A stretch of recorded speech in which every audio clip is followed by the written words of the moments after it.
Jarvis, drop my needle. Hello, this is the hardcore legend Mick Foley, and if you are interested in listening to idiots, you came to the right place. Have a nice day. Woo! That's an attention getter. He's a very strange young man. He's an idiot. What we're dealing with here is a complete lack of respect for the law. Oh my God, he's an idiot. You know, of course, that you're out of your jurisdiction. Personally, I think you're an idiot. But that's the evidence in the car. But I was going into Toshi Station to pick up some power converters. Always like to keep my audience riveted. Greetings, ladies and gentlemen, friends and fiends, and welcome to Free Range Idiocy, the podcast about everything, but mostly just the stuff we like. All right, enough of this wrasslin stuff for at least one episode. Let's once again turn our attention to another of the fine arts, the world of music. As we are wont to do from time to time, we suggest albums to each other for a listen and then come back and compare notes. This time around, we're in a 1988 sort of mood with two of the biggest heavy albums of the year as we go one-on-one in this episode 223, Cult of Justice for All, Living Colors Vivid versus Metallica's And Justice for All. I am your Uncle Todd, and with me, as always, is the man who has been growing his hair out for the last 6 months in preparation for this headbanging extravaganza. He has been my partner in Idiocy for over 2 decades and is ready to thrash his way through a steak at any given moment. I give you the man they call Tim. I can't remember anything. Can't tell if this is true or a dream. Wait, is this notes from your physical the other day? Deep down inside, I feel the scream. This terrible silence stops me. Now that the war is through with me, I'm waking up I cannot see. There's not much left of me. Nothing is real but pain now. Hold my breath as I wish for death. Oh, please, God, wake me. Greetings and salutations, my friend. How are you? And do you want to give us a citation for that one? That is the opening lyrics from the song One off of And Justice for All, which is one of the albums, one of the two we will be discussing in this, the album One on One. I had a feeling that was it, but I was not 100% sure. Yeah, you looked a little bemused, befuddled, as confused as a baby raccoon. Or a hypnotized squirrel, as I found out today. Oh my gosh, I don't know. I don't know if this is happening. What did that look like with your daughter kind of running in the park and going, woo? So the funny thing is she's doing this. Yeah. And it's this. Okay. And the squirrel kind of does this. Like it'd be and it would rear up on its haunches like. Yeah. And then it would start making its way over to us, just sort of like hopping along. And I'm telling you, like at one point, at multiple points, there was a squirrel that far from like my foot. Just chilling, not running away, nothing. And granted, these are downtown Boston squirrels, so they're so used to people. They're like, what are you gonna do? Feet, you know, like come at me, bro. 9 yards. And also, like this is the time of year, like these squirrels are putting on the weight. Like these are chunky little suckers. Like they are. There's a couple that I saw that I'm like, I know you're storing up for winter, dude, but you might need to like Nutrisystem something. Yes, indeed. That's, but the funniest thing was, so we're walking back after brunch. We're walking back through the public gardens, and there was one squirrel, and he was a porky little sucker, and he was up on his haunches, and literally his little squirrel hands folded on his belly, and he's just staring at the pond, and not moving. Mm-hmm. And we're walking, and the squirrel hasn't moved. And I'm like, that squirrel is going through an existential crisis. Like, just trying to figure out his life. Like, there is just so much. And Kaylin, right? This is how I'm like, yeah, there's no paternity test needed. Like, totally. Yeah, it's my kid. She's like, it's just nut after nut after nut after nut. Like, what's the end? What is there to it? And I'm Wait a minute. Has she been talking to Seamus with the banger after banger after banger? That's what it sounded like when you did that. It's like, but it's like just this squirrel just staring off into space, just like, man, I don't know what the point is anymore. I just don't know what to do. Ground control to Major Tom. Exactly. I was like, that squirrel has seen some shit, and he's just boy. like, I can't take it anymore. Can't take it. Anyways, what the hell are we talking about? You know, I love how we don't have a Week in Geek, but yet you find a way to go off into the woods, so to speak, and become the hypnotized squirrel. I was in the woods in a way. Well, you were. I was waiting for my daughter to have like a herd of squirrels like following us. Like, you were very concerned about getting the mange. I know that much. So I don't want the squirrel mange. No, thank you. All right. Well, ladies and gentlemen, we are doing a Man They Call Tim special here. This was from the mind of the Man They Call Tim. Good call on this one too. Supported and backed by the voluminous knowledge of one Uncle Todd when it comes to music and all things in the arts. But this is, as we like to have, as we like to call this album, one on one with the great ones. On one hand, we have Living Colour's Vivid. Probably their signature album that has, of course, the signature song of one Charles Montgomery Punk. Yes. Cult of Personality. And still, ladies and gentlemen, after close to 40 years, we're talking about 36 years, 37 years, this song still bangs, and everyone is on board. I mean, we have arenas of wrestling fans that sing this song at the top of their lungs 37 years later. And then, honestly, it's still very relevant. Oh my gosh. Yeah, in the same way the V for Vendetta thing was, good Lord. Unfortunately relevant in the way that we wish it wasn't. Yes. And then we have, on the other hand, also from 1988, so Vivid was in 1988, we have And Justice for All, the album from Metallica, that also was. So we're going to go through some early information and stats on both of these. Uncle Todd has been kind enough to man the album Vivid and come to some measure of understanding of all the wonderful music it contains. And the Man They Call Tim has basically taken his fourth Advil of the day because he's listened to way too much of the thrashing heavy metal of Metallica's And Justice for All, because this album rocks, baby. It rocks hard, and I think my headache's finally coming down. And the funny thing is, like, usually when we do this, yes, one of us has at least a pretty good familiarity with the other albums, so we can kind of fill in some gaps. This time, neither one of us really was an expert on either of these, right? Yes. So correct. I mean, I've listened to Vivid. I've listened to Vivid before. I honestly had never really listened to And Justice for All all the way through. I've only listened to one, so which is one of the songs. So. Yeah, and I didn't, and neither one of us got a chance to go back and give a cursory listen to the other's album. So we are really kind of off on little ice flows by ourselves with this one. So it should be very interesting. It should. So, sir, I have put together some information about both albums. Do you? You put together, huh? I put the time and energy and difficult research in to pull out all these factoids. Well, we are in the age of our AI overlords. So what can I say? But I don't know. What can you say? Did Chat GPT tell you what you can say? To give you permission? Hold on. Let me check. Yeah, you go ahead. Yeah. All right. That sounds like one of the squirrels I saw today. Do you want me to introduce this, or do you want to do your album and I'll do mine? Oh, I mean, I guess I can do my album. Who do you want to go first?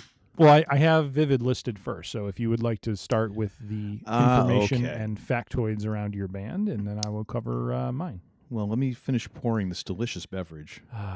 Yes. I actually finished. This is the last of the petty cash right here, ladies and gentlemen. My Wild Turkey Rare Breed from summer. You got to tip that upside down. There's a little bit left in there. Oh, that is true. Yeah, don't go. Good God, come on, man. Don't waste that. That is delightful. Oh, Wild Turkey Rare Breed is lovely. It will just rack you up if you're not careful. Oh, yes, it will. This is 116 proof, baby. So, all right. Living Color, go, sir. All right. Released May 2nd, 1988 in the United States. You okay over there? Sorry, hold on.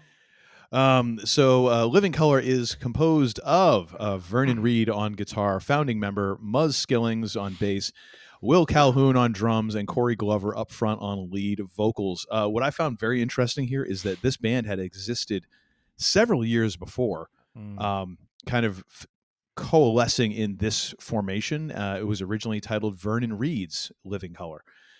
So went through a lot of different incarnations before kind of settling on this, and then of course Muzz left, I think, after their second album, and has been and was replaced by their current bassist. I forget his name, but anyways. Production credits. It was so this was the one that was really interesting to me. Ed Stasium produced tracks 1 through 8 and 10.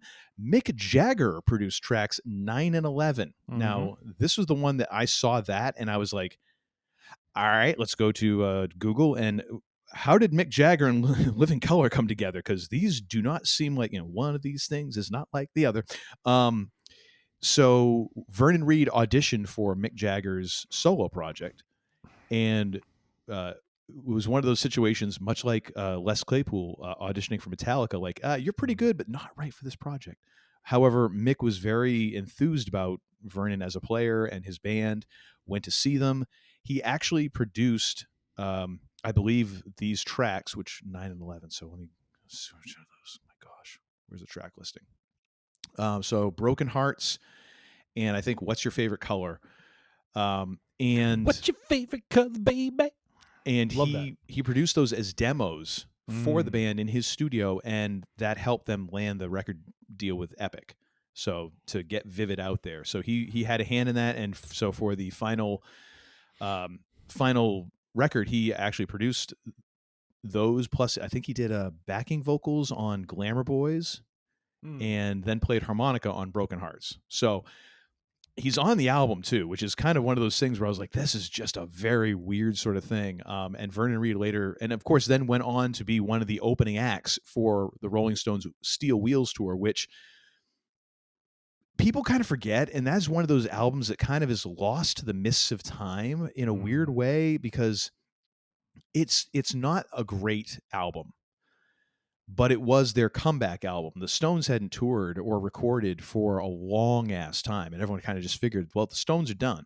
Yeah. And then all of a sudden we get Steel Wheels, and they did a world tour, and that was the world tour where it was like they did stadiums, and their stadium stage was gigantic by the standards of the time. It was one of the largest sets that anyone had ever used in a stadium. And everybody wanted to go see them because it's the Stones and they hadn't played together in so long. So their opening acts for the Steel Wheels tour, Living Color and Guns N' Roses. Jeez, holy Guns crap. N' Roses, I believe, fresh off of Appetite for Destruction. So imagine going to see Living Color at their debut, and arguably, fresh-faced and at the height of their, powers, if not like creatively seasoned, but like the fresh flower of youth and just full of piss and vinegar. Living Color opening this thing up, and then Guns N' Roses also at the height. And then you get to go and see a reinvigorated Rolling Stones come out, and at that point the Stones could still kick some ass. Yeah. Yep.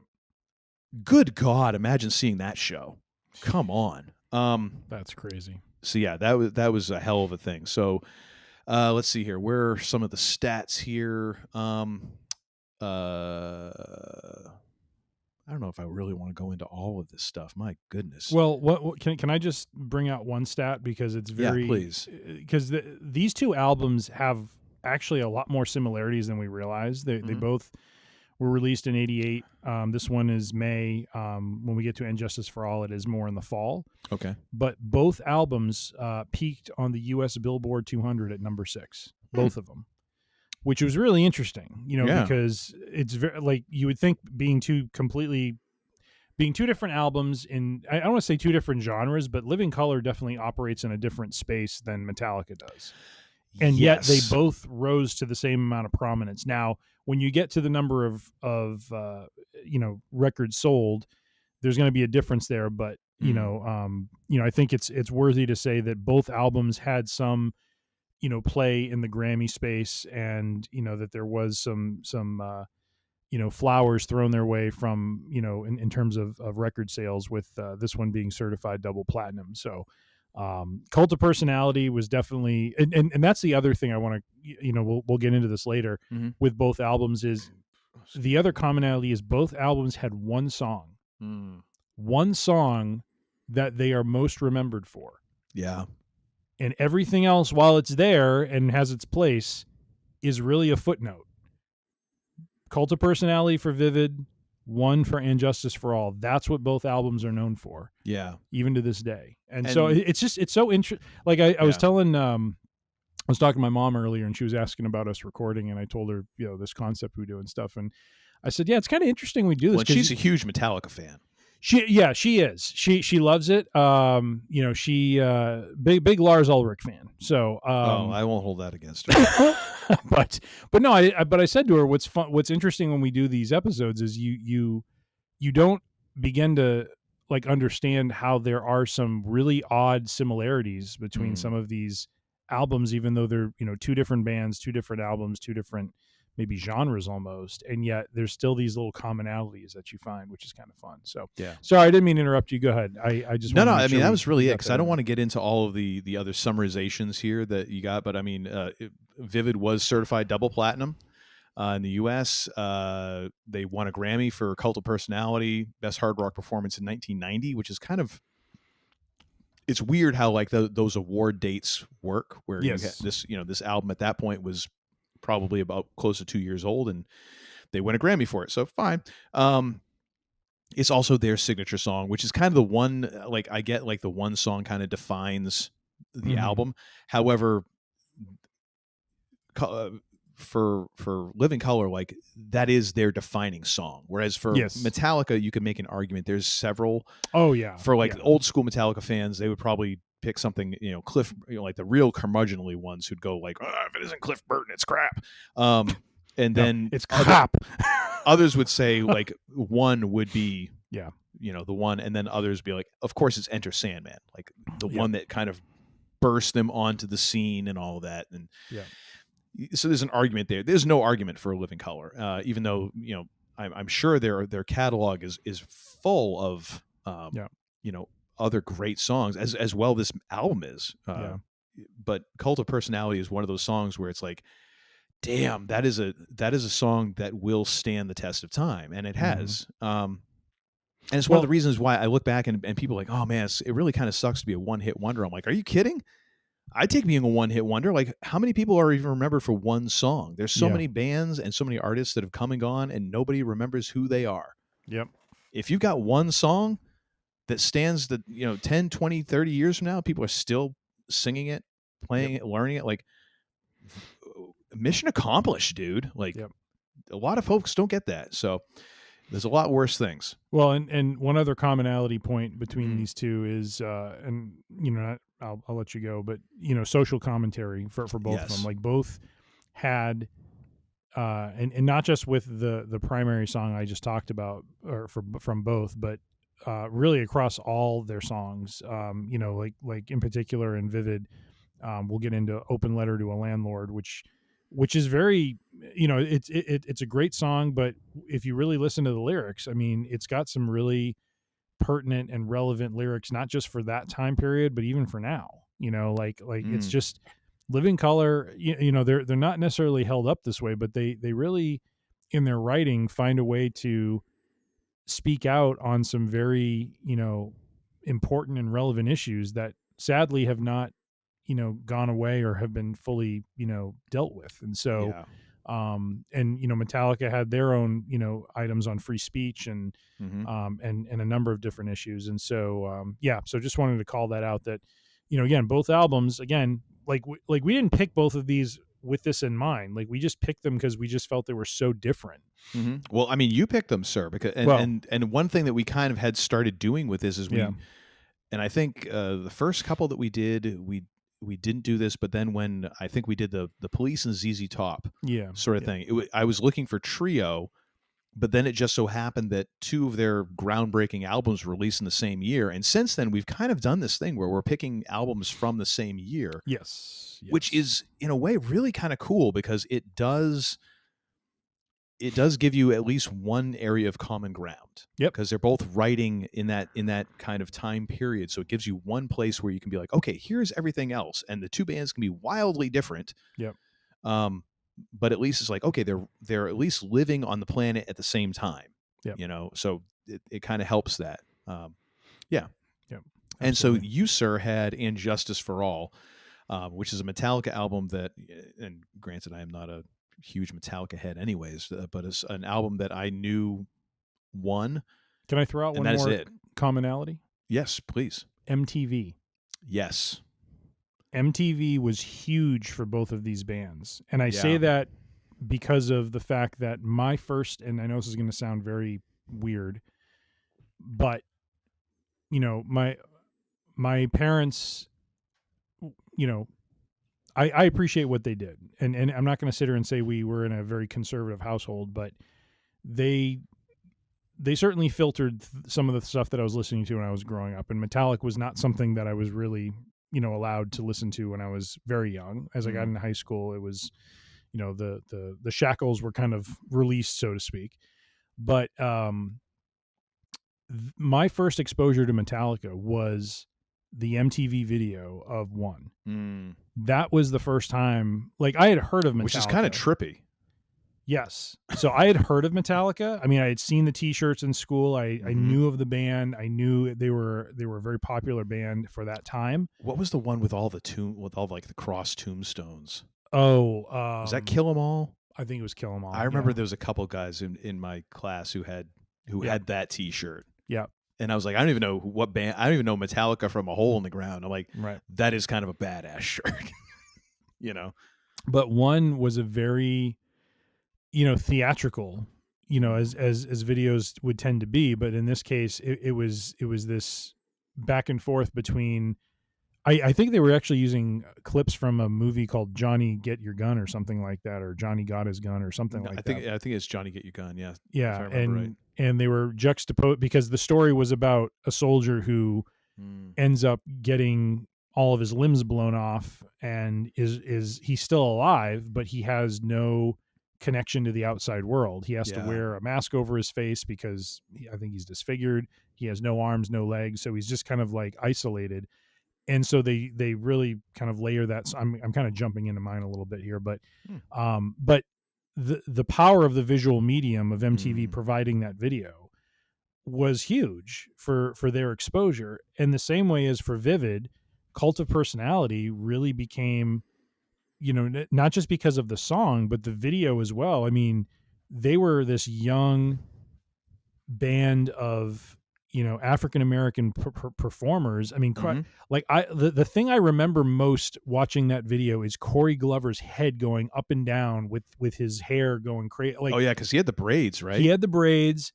When Vernon Reid goes into his like crazy solo and he's just headbanging through it. I mean, I just remember that visual, like, oh my God, these guys. And Corey Glover wearing like the body glove. Yes. Like, yes. Like that was his thing. And I'm like, I remember even back in the day, you know, I was just like, I thought that was cool because I'm like, I would never wear that because I was a chunky ass kid. I was like, I would never wear like a friggin' you know, wetsuit on stage, like willingly. Like, you'd have to put me at gunpoint in order to do that. Absolutely. So, anyways, just want to call out that MTV played a key part in both of these. So, And Justice for All, done by Metallica, released September 7th, 1988. Band members James Hetfield, vocals, rhythm guitar, also co-producer. Lars Ulrich, drums, also co-producer. Kirk Hammett at lead guitar. And this is the debut of Jason Newsted as the bass player. This is his first full studio album with... Kind of a debut. We'll get to that. With him after the death of Cliff Burton. So their bass player, Cliff Burton, I believe he was killed in a bus accident, if I'm not mistaken. Yeah, so, I believe it was in Germany. Yes, in Germany. And we will get to why we're kind of like about his debut. But for technical production credits, this was interesting because they worked with a longtime not a longtime producer with them, but a longtime producer in general, Flemming Rasmussen. Who is production and engineering, additional engineering from Toby, quote unquote, Rage White, Mike Klink, the Klink, drum engineering on The Shortest Straw and Harvester of Sorrow, mixing from Steve Thompson and Michael Barbiero, Vinny Barbarino, mastering from Bob Ludwig, remastering from George Marino, and Ruben Cohen. And the artwork was conceived by Hetfield and Ulrich, illustration by Stephen Corman.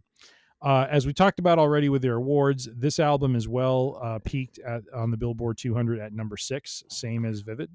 However, when it came to certification in terms of sales, I believe this album was significantly more popular than Vivid, with certified 8 times platinum in the U.S., 8 million shipments as of 2003. It's a lot of records. For Grammys, Cult of Personality was the song that won the Grammy in the did you say 1990s, I believe? Yes. Okay, so here it is. In the same way, the single won the first ever Grammy for Best Metal Performance in 1990. So again, we didn't pick it for these, like we didn't pick these two for these reasons. Yeah. I just thought this was a fun juxtaposition of Living Colour versus Metallica. They just seemed very different. And yet look at how similar, of a path they both went on. And this next bit of trivia is the one that I love, because I couldn't remember which Metallica album this was, but it's this one. Yes. And the album itself was nominated for Best Hard Rock Metal Performance in 1989, but controversially lost to none other than Jethro Tull, ladies and gentlemen. Woohoo! And not even Jethro Tull at the height of their powers. No. A Jethro Tull that they weren't even long in the tooth. They were elongated in the tooth. To put this into wrestling parlance, this is like when Bob Backlund won the WWE Championship in the 90s. Except that's more defensible. Oh, Bob at least was well rested. And you had nothing else. Like Metallica's right there. That'd be like if Shawn Michaels was healthy and ready to go. Yeah. And you went, nah, Bob. And Jethro Tull even was sheepish, collecting the award, almost like we really shouldn't. I think they might have even said in I forget what the lead singer of Jethro Tull is right now. But I believe even like in the acceptance speech, he was very sheepish and almost without saying, basically said, we shouldn't be getting this award. Yeah. Apologetic. Yes. Which you should be at that point. Yes. But yeah. But the album itself, the themes around it, again, similar to Vivid with, some songs around social commentary. I think this one is a little bit more heavily in that vein on themes of political and legal injustice, government corruption, censorship, war, failings of justice. Blackened, which is the lead-off single. Well, I guess I'll hold off on that till we get there. Let's see. It was the first full studio album with Jason Newsted on bass after the death of Cliff Burton. I said that in 1986. However, I didn't know this. It says there was a well-known production controversy. I was not aware of this.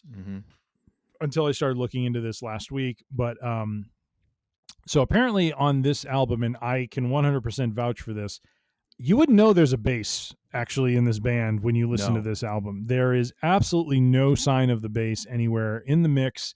They decided to turn the bass extremely low, almost invisible in the final mix, leading to speculation about whether it was intentional.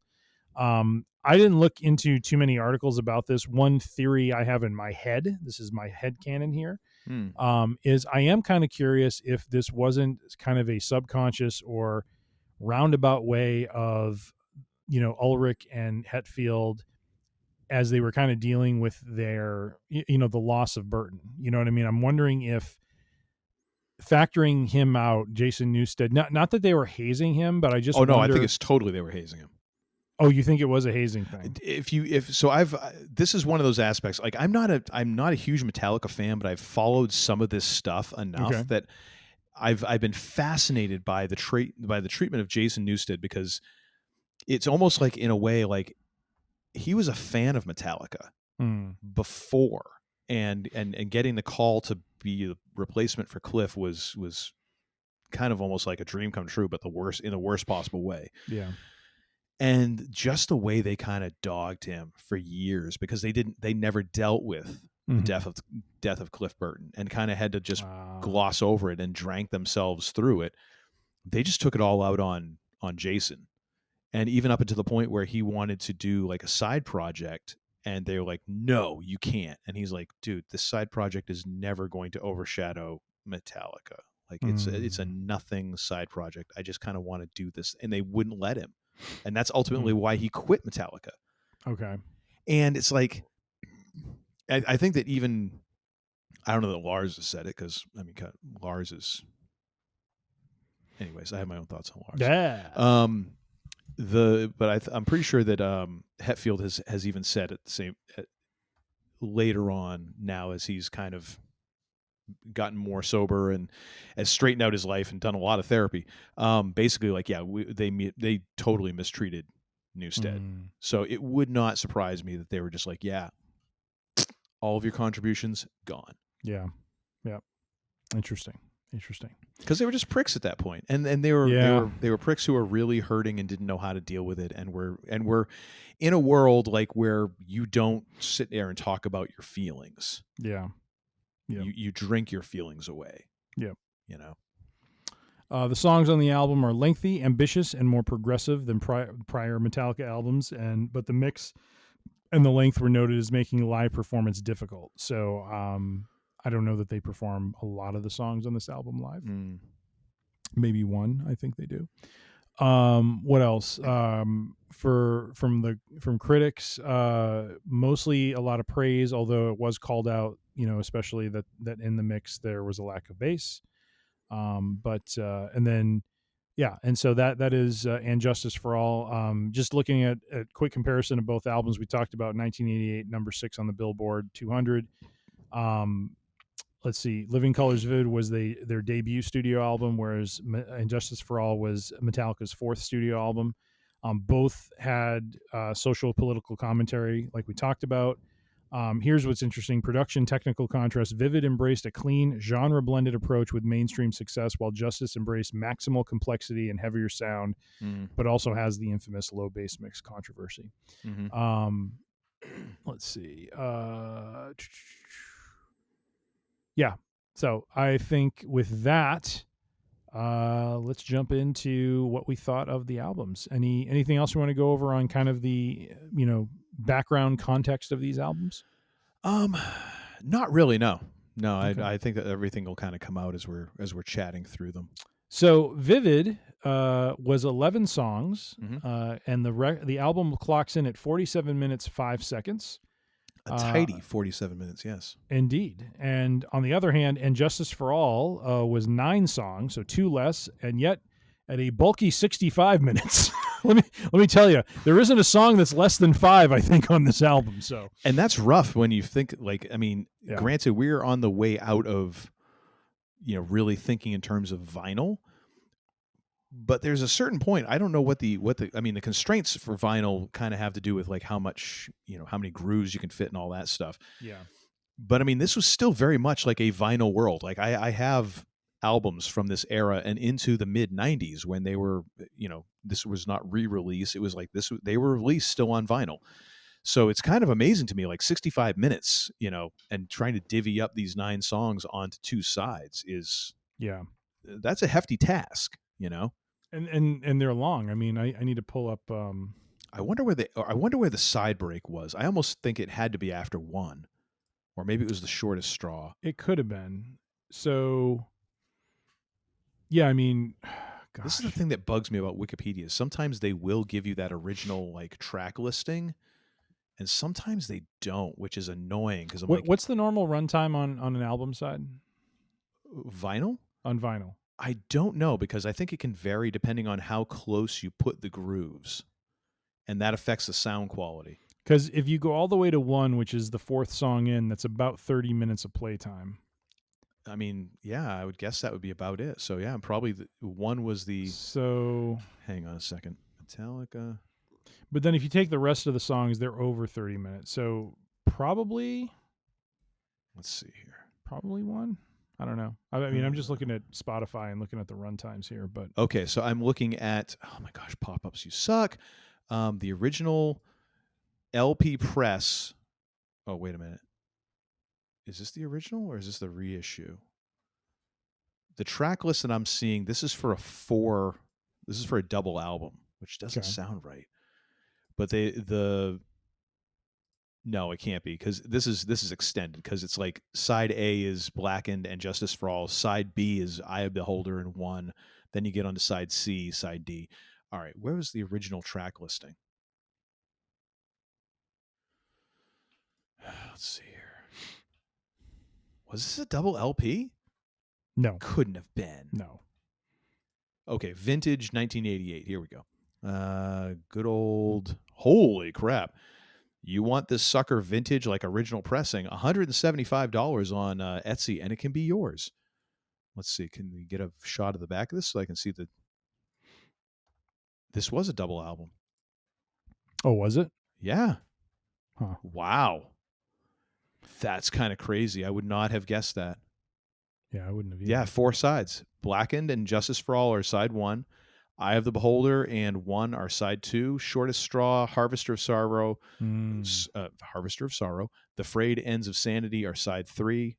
To Live is to Die, and Dyer's Eve is side 4.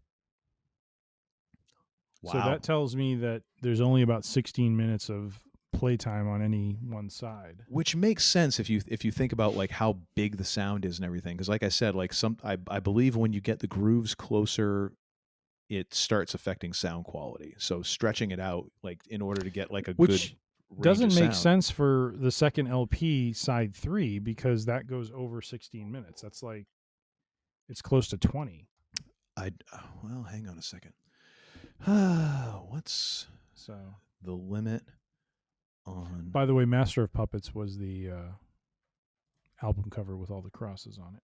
So the limit for a 12-inch vinyl record side is about 22 to 25 minutes, but the optimal duration for the best sound quality is around 18 to 20 minutes. Exceeding 20 minutes per side will result in compromises to audio quality, such as lower overall volume, reduced bass, no excuse there, or a loss of fidelity, because the grooves must be cut closer together. Yep. So there you go. There you have it. Yeah. All right. Well, how do we want to go through this, sir? Overall thoughts on the albums? Why don't you kick us off? Overall, like I gotta say, I was kind of shocked at how much I really enjoyed this album. Not that like I was surprised, because Living Colour is a badass band. Like, and I always knew that just from hearing Cult of Personality and the things I've heard here and there. But just listening to it, I was like, wow, this is actually a really, really solid album. Mm-hmm. There was only, and when we get to the point where we have to kind of go with our least favorite song, I was like, well, it kind of comes down to this one, or these, because like somebody's got to be last. I felt like it was a really strong outing overall. And the funny thing is, like, I listened to it and I think the issues of race, of, racial issues and things like that are well noted and are also proved out by some of the reviews. Mm-hmm. And even in the way that they describe some of the genre bending that goes on here. Like there's always a mention of funk, because funk is thought of as primarily a black genre. And I listened to this and I'm like, okay, because I mean, and like I love me some funk music. I listened to this and I'm like, I do not get the amount of funk that justifies it being mentioned up front as much as I always kind of hear it mentioned with Living Colour, and especially even like reading the Wikipedia album and all that article and all that. I'm like, funk does not deserve to be mentioned in the top 5 genres that are on here, like rock, metal, blues, like all of that. Funk is like way back, but because it's an all black group, oh yeah, well it's funk rock and this. I'm like, no, it's not. Yeah. Like there's slap bass, but slap does not automatically mean that it is funk. Right. Those two are not synonymous. Red Hot Chili Peppers are not considered a funk band. So, well, I mean, but Fleet plays a lot of slap. Oh, so. All slap. Like 90%. And I would say that there's actually more funk influence in Flea's playing than in Living Colour, at least on this album. A lot of this is just straight ahead rock and roll. Yeah. Yep. And in some of the ways that, like some of the reviews that they mention, I'm like, oh yeah, these reviewers are proving the case of what some of the songs are talking about. It like, hey, racism is alive and well in America. Like talking about, oh well, exasperated soul and all this. I'm like, dude, like nobody's saying this about Extreme, which to me was like when I first listened to this album, I'm like, why do I feel like I'm getting a vibe here? And the first immediate comp I had was like, this sounds a lot like Extreme to me, because it's not hair metal. Yeah. They're not a hair band. Yeah. Like there's a polish, and there's a, a lot of the things that people think about hair metal, oh, it's polished and this and that and the other, but there's much more of an edge, and it's heavier. I don't like, this isn't hair metal. Yeah. In the same way that Extreme really wasn't hair metal, and they went through a lot of genres as well. Yeah. And there was I was like, oh, okay, so I kind of get this. Like, okay, that. But also be like, there was a lot of like references to like overwrought soul singing, and I'm like, nobody says that about, Gary Sharon and company, because they're white. So a lot of that, I'm looking at this, I'm like, no, you guys are, right on. Like there's a lot to overcome here. And famously, I think Vernon Reid, when he talked about like Mick Jagger helping them out and kind of, being one of their early standard bearers, is like, yeah, it took us having like one of the people who was like the embodiment of rock and roll to get people to notice us and just to put us in the back of the line. Yeah. Like that's what it took.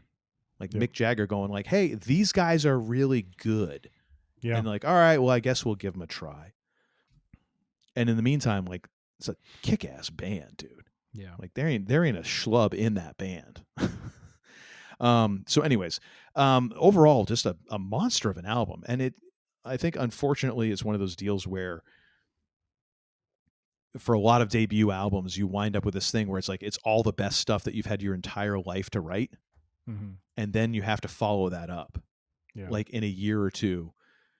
And it's going to necessarily be a drop off. Like you don't have 20 years to draw on. You've got 2. And whatever you might have had left over that didn't make the cut in the first album, so it makes it tougher, but overall, just a solid outing. Like and I was surprised, like, listening that I went through this, like there was some songs where I'm like, why does this sound familiar? Memories Can't Wait. I'm listening to that and I'm like, this feels like I should know this. Like it's like you're taking a test and you're like, damn it, I know this answer. Why can't I get it? And and as I'm listening to it on the way back from Boston today, I'm like, oh, that has such like a Freddie King going down feel to it. Like just that driving, like, oh, okay, I get it. Like, okay, you cop that and then just brought it to this other direction. And like flavors of Fishbone and flavors of like Funkadelic, and stuff that had been around, that I'm like, oh, okay, now, oh, I get it. Like this is all in the gumbo here. Gotcha. One of the other thing that I thought of as I'm listening to this the other night, man, I wish Van Halen had their albums mixed like this, because, oh my gosh, the bass is so present, and it is punchy as hell. Like it's not fuzz. Like a couple times it gets a little more distorted, it gets a little crunchier, but the bass here has such like a great tone and presence in the mix, and is solid. Like is just the way that they recorded it and the sound that Muzz was getting. And it's necessary because, oh my gosh, the friggin' bass carries so much weight in terms of like carrying the song in both a rhythm, holding down the bottom end, and also doing some of the work that a rhythm guitar player would do, to allow Vernon Reid to kind of like do his own thing. Like the bass carries such a heavy load musically. It's like you have to have it clear in the mix. And I love the mix on this album because it's like everything is right there. Yeah. So well balanced, and you can hear everything.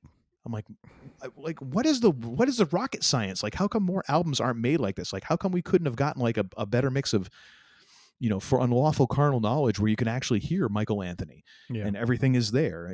I get like Eddie needs a lot of space, but some bitch, like, can we get a little of this? And also just that idea of like, I love how much, as a bass player, and not nearly like I wouldn't even be worthy to carry, Muzz's amp. But again, like just the way that the bass was so integral to both rhythm section and melody, and kind of the just so many areas of the band is just amazing to me. Like I'm listening to it, and especially like listening to like Cult of Personality, playing every bit the riff that Vernon is playing, and I'm like, how? Like my brain hurts trying to figure out how to do that. Like the dude is just so good, and it's just so tight. Just a great friggin' band. This is what I thought was really interesting. So a little notes on my car listening, because so listen to the album, and then right afterwards, if you're listening to your album on Apple Music, they start giving you the suggestions after that, just to keep music going. So the first Apple Music suggestion after this was "Get the Funk Out" by Extreme, which is hilarious to me because I'm like, that was my first thought as a comp for this. I'm like, okay, perfect. Another late 80s, early 90s comp. 2 songs after that, "Walk This Way" by Aerosmith. I'm like, okay, I can kind of see that. "Remedy" by the Black Crowes. I'm like, okay, I kind of get like the vibe and kind of that rootsy rock and roll with some blues influence. Like, okay, got it. 4th suggested song, "Fight" by CFO, Kevin Owens entrance music from WWE. Which I'm like, on one hand, like, what? On the other hand, like, oh, I get it. Yeah. And not just because Cult of Personality is CM Punk's entrance theme, but I'm like, oh, I actually get like how that riff. I do wonder if that played a role though. Oh, it totally does. Yeah, totally does. But I'm like, it was so weird as we're driving, because we're literally like just down this. We're like a minute from pulling into our driveway when all of a sudden, like I'm not paying attention to the radio or the touch screen or whatever, and all of a sudden I go I'm like, what the? Yeah. And I'm like, okay, let's think about this for a minute. And my wife is like, what's this? I'm like, just don't ever mind. Confused as a baby raccoon. Yeah. But oh my gosh, such a great album from top to bottom. Like there's songs that are less my favorites than others, but overall just really, really, really good songwriting. I wish I had more time over the last week to dedicate to diving into the lyrics a bit more. But I will just go purely from a gut, listening and what I could catch. Like, monster of an album. Monster. Can you walk us through the top to bottom song list? We've got Cult of Personality leading things off, which this is going to Don't lead you have to it on the soundboard? We do, but we're not playing that right now. We literally all of the episodes that I uploaded to Spotify for our video are now not allowed in several regions because we've played that. Yeah, they've got like 10 messages today. Like, we're banned? Yeah. Oh boy. Whatever. Spotify sucks. So we got Cult of Personality leading things off, which is going to lead to another show topic of best lead off songs for albums, because. Like starting off with this, like, where do you go from here? Then we go to "I Want to Know," "Middleman," "Desperate People," "Open Letter to a Landlord," "Funny Vibe," "Memories Can't Wait," "Broken Hearts," "Glamour Boys," "What's Your Favorite Color," which I've also seen as "What's Your Favorite Color, baby?" parentheses theme song, "Living Color," yeah. And then "Which Way to America" rounds it out. And then of course you go into the other editions, and there's extended other bonus songs, but this is the original cut. Nice. You want to run down "And Justice for All"? Your overall thoughts on that, sir? What do you think of this one? Well, other than needing about 5 Excedrin to loosen my brain. Keep playing that up. There's a volume switch, sir. I'm sorry. It is very I mean, it's like attack. You know what I mean? You looked like the great Cornholio there when you were doing that for a split second. It's kind of frightening. Did I? You did. Well, maybe it's the hood. Yeah, it could be the hood. Do it. Yeah. So, "And Justice for All," good album. Just. Oh wow, good album. And you have a lovely personality as well. Well, here's the struggle I have, though. All right, and please give me some space to explain. All right? Now, if you complain about the length of the songs, I'm going to have to come talk to you about Sir, Rush. I let you speak all of your stuff. uninterrupted. Let me speak, please. All right. Thank you very much. My issue, and I'm trying to not let my love of the bass and being a bass player influence this at all, but I was very, very much not thrilled with the idea that the bass was reduced here. I was each song I'm sitting here like, why don't I hear any bass? I did read an article, or in some of my research here, read that, James Hetfield felt, and now again, we talked about how they were intentionally doing whatever to Jason Newsted, but part of his whatever reasoning was, well, most of the lower end is coming from my rhythm guitar. No, it isn't. No, it isn't. Not when you're going, I mean, that is not the low end, Jimmy, please. I'm calling him Jimmy. That's right. Seen, felt, smelt, and dealt. So Papa Heck going to come over and whoop your ass. he can gladly. I would love Actually, to have a conversation with him on this. He probably can't. He doesn't look like he moves around all that well these days. Well, yeah, and he smoked a few cigarettes or cigarros there. I think my lung capacity will give me a little bit of a Dude, head start. He loves the big boys cigars. Oh, like I the, know. I've the seen fat it. I'm like, boys. sweet Moses. I've seen it like on Instagram. I've seen some clips of him like, kind of sitting back while, the others are doing their solos, and he's puffing away. And I'm like, my God, man, jeez Louise. That's a Cubano right there. That is. But nonetheless, hey, respect, no, I mean, like I said, I had never listened to the album from top to bottom. I had only been exposed to one.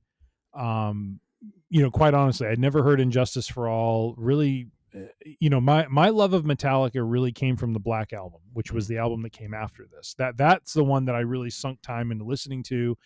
And then, really the albums that followed from that. And then kind of my listening of them culminated with, and this will be on my and another thing at the end, but the live album they did with the San Francisco Orchestra, S&M, which I have to say is quite, and I know we're not talking about that album, but that to me is probably one of the best albums where you get that blending of the core band with an orchestra backing it. And I say it for this reason, and I wrote this down in kind of my intro for going through, my thoughts on these songs. And I would like to understand if you agree or not, but I have always felt that, like, the thing that I love about Metallica and what stands out to me about them is they sound like in my head when I hear them play, all I can picture is a machine. They are like a machine. They are in complete perfect synchronicity with one another, rhythmically and tonally. Nothing is out of place.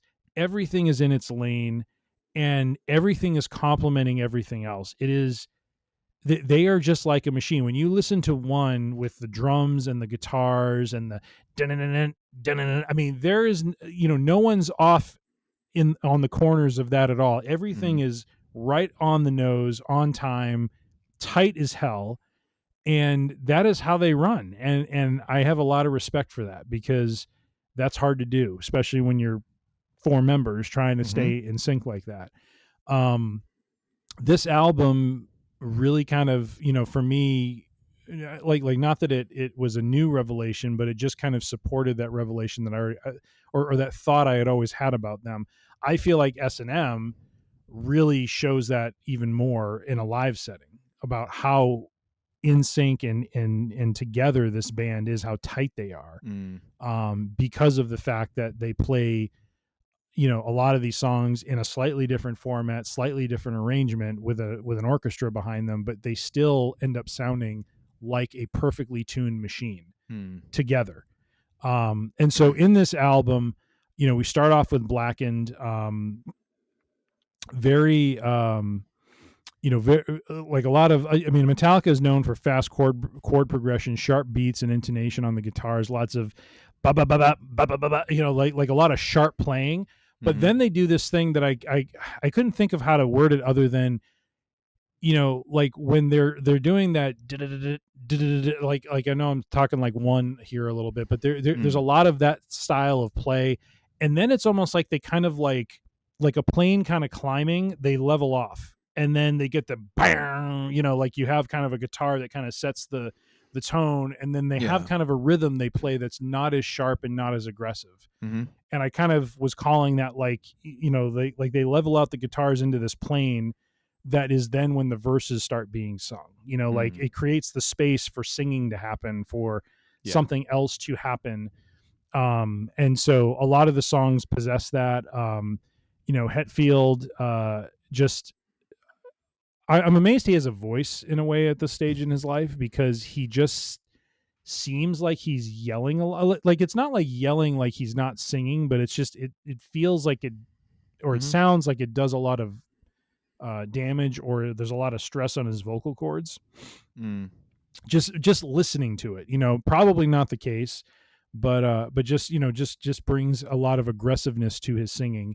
And then Kirk Hammett is just, I love how he just, he's in sync with Hetfield through a lot of the songs. And then there's this point in the songs where he just kind of like if there's like a foundation that's the drums with the guitar following the rhythm in perfect time, then you have Hammett kind of rising up, and now he does the melody on top of that. Yeah.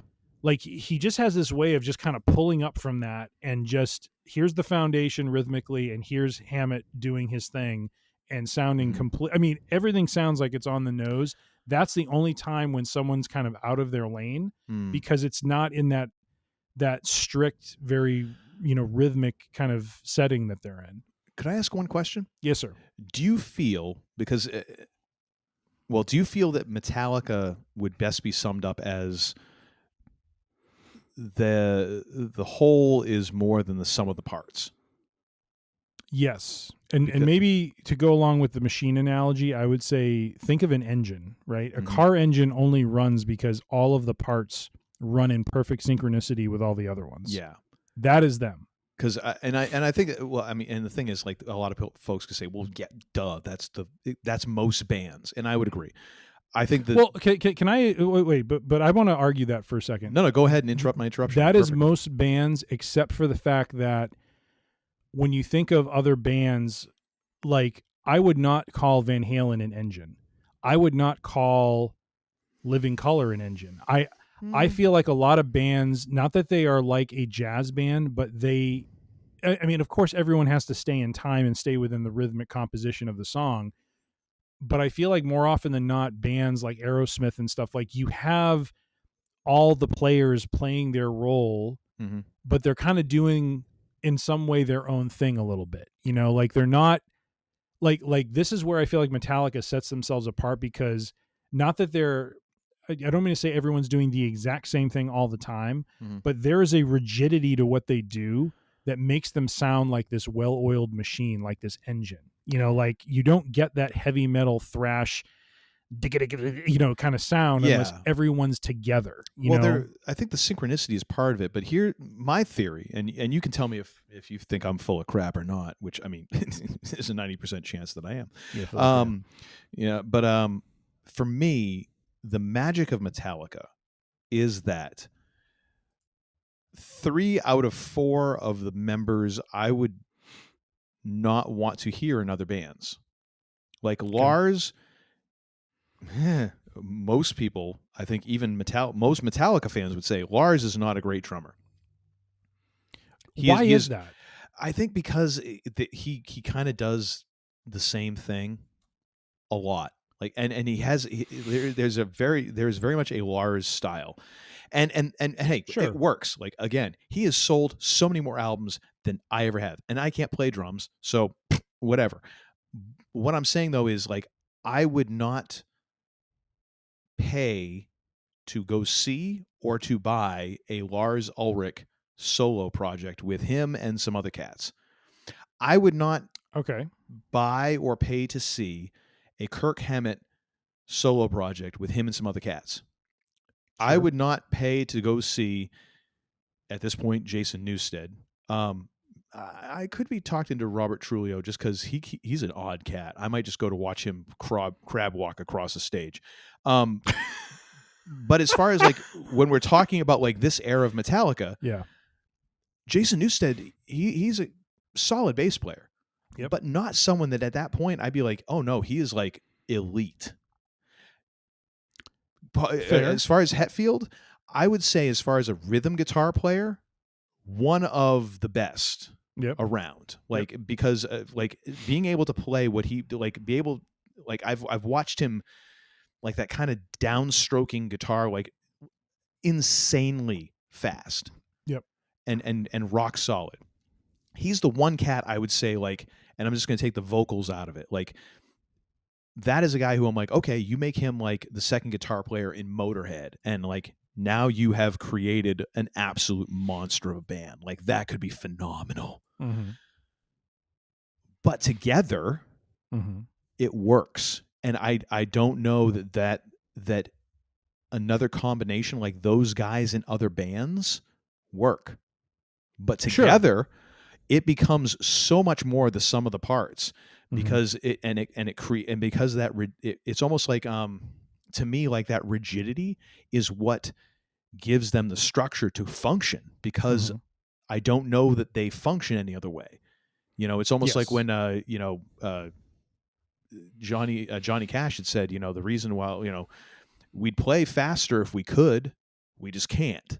Like that sort of thing. It's like, you know, I feel like that rigidity is what gives them the container into which that they can actually function as a band, because the pieces don't necessarily want to mesh in a weird way. Like they don't mesh, but yet they do mesh. So, but being in that container kind of like vacuum seals them together.